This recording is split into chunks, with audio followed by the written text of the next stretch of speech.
আজকের দিনে 1993 সালের 21শে জুলাইয়ের যে গুরুত্ব বাংলার মানুষের কাছে ছিল, বা সেদিনকার যে 13 জন তরতাজা যুবক, কংগ্রেসের যুবক যারা সেদিনকে পুলিশের গুলিতে নিহত হয়েছিল, আমরা গতকাল মাননীয় বাংলার মুখ্যমন্ত্রী শুভেন্দু অধিকারী মহাশয়ের কাছে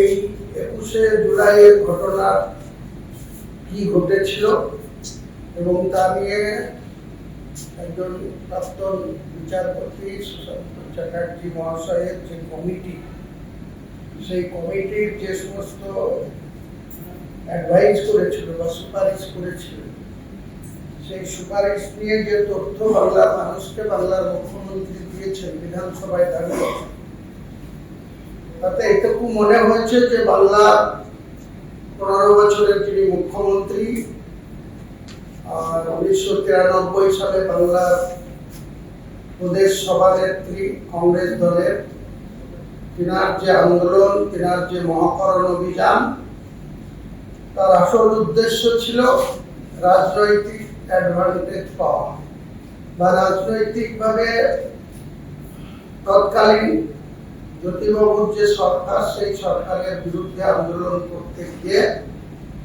একটা চরম হেনস্থার শিকার মমতা ব্যানার্জি হয়েছিলেন, এটা ঘটনা।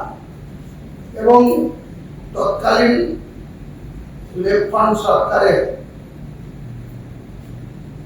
কলকাতার পুলিশ কমিশনার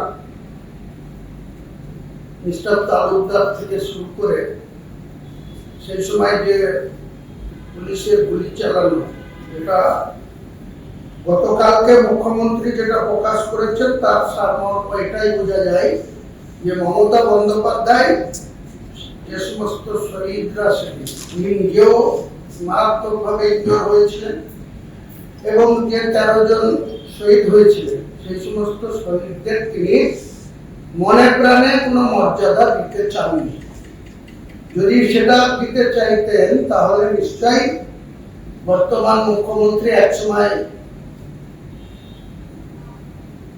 প্রাক্তন মুখ্যমন্ত্রীর অত্যন্ত কাছের লোক ছিলেন, কিন্তু তখনও তিনি এই মুখ্যমন্ত্রীকে ঠিকভাবে অ্যাপ্রোচ করতে দেখিনি যে 1993 এর ঘটনা মানুষের সামনে আনার জন্য তিনিও কিন্তু কোনো দাবি রাখেননি। সুবিধা বা সেখানকার মানুষ কিন্তু পাচ্ছেন। সেখানে যারা চোর, যারা তোলাবাজ, যারা পাটকর, সেই পাটকররাই এখনো ঘুর পথে বিজেপির লোকাল নেতাদের হাত ধরে তারা আবার বৃহৎ শক্তিশালী হচ্ছে। সমস্যাটা এই জায়গায় আমরা এসে পৌঁছেছি। আপনি পঞ্চায়েতের কথা বললেন, উদ্দেশ্যে আমি একটু বলবো, এক সময় মমতা বন্দ্যোপাধ্যায় যখন মুখ্যমন্ত্রী ছিলেন 2012 সালের 20শে নভেম্বর আমি তৃণমূল কংগ্রেসের প্রাথমিক সদস্য পদ গ্রহণ করেছিলাম তৎকালীন মহাসচিব পার্থ চট্টোপাধ্যায়ের হাত ধরে এই বিধানসভা। তারপরে তখন চিফ সেক্রেটারি ছিলেন সঞ্জয় মিত্র। সেই সঞ্জয় বাবু একটা বিকেল 4টের সময় আমাকে চিঠি দেন যে আগামীকাল 21শে নভেম্বর 2022 ছিল।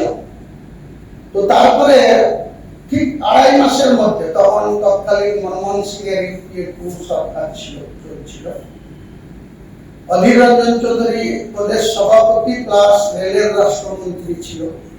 স্বাভাবিকভাবে তিনি সেন্ট্রাল ইলেকশন কমিশনকে পার্শ্ব করে 2.5 মাসের মধ্যে আমার একটা বাই ইলেকশন হয়েছে। তো সেই বাই ইলেকশনে তৎকালীন তৃণমূল কংগ্রেসের মুখ্যমন্ত্রীর নাম মমতা ব্যানার্জি, তো আজকের মুখ্যমন্ত্রী শুভেন্দু অধিকারীর নাম তৃণমূলের একজন লোকসভার সাংসদ। 3টে উপনির্বাচন হয়েছিল, ইংলিশ বাজার, নলহাটি আর রেজিনগর। ঘটনাক্রমে আজকের মুখ্যমন্ত্রী সেদিন তৃণমূলের নেত্রীর প্রতিনিধি হয়ে আমাকে নির্বাচনে জিতানোর জন্য তিনি গেছিলেন। তেনার হাতে অনেক ক্ষমতা ছিল, পুলিশের ক্ষমতা ছিল, তিনি নিজে একজন শাসক দলের এমপি ছিলেন, ওই জেলার অবজারভার ছিলেন। ইন্দ্রনীল সেন অবজারভার ছিল, কিন্তু উনি সহকারী অবজারভার। ছেলের মেয়ে হয়েছে, নিয়ে 5 জন। তখন 4 জন ছিলাম, মেয়ের বিয়ে হয়ে গেছে 2022 সালে, 17 সালে। তো তারপরে আমার ছেলে, আমি আর আমার মিসেস ছিলাম। ছেলেরও বিয়ে হয়েছে, তার মিসেস এবং তার একটা বাচ্চা, 5 জন। বর্তমান মুখ্যমন্ত্রী 2013 সালের 23শে ফেব্রুয়ারি রেজিনগরে যে বাই ইলেকশন হয়েছিল, সেই বাই ইলেকশনে তৃণমূলের অবজারভার হিসাবে রেজিনগর সিটে হুমায়ুন কবিরকে জিতানোর জন্য তিনি গেছিলেন। তেনার স্মরণ থাকা উচিত, তেনার অনেক কথা মনে থাকা লেগেছি তার বক্তব্যের মধ্যে। তেমনি আমিও বাংলার রাজনীতিতে আপনাকে বলে দিচ্ছি, উপরওয়ালা আমার মেমোরি এতটা সাফ দিয়েছে। 1982 সালে কোন ডেটে কি হয়েছে, 1984 সালের 31 অক্টোবর 9টার সময় ইন্দিরা গান্ধী গুলি খেয়ে তার দেহরক্ষীর দ্বারা গুলি করেছিল, তার নাম আজও আমার মেমোরিতে লোড হয়ে আছে।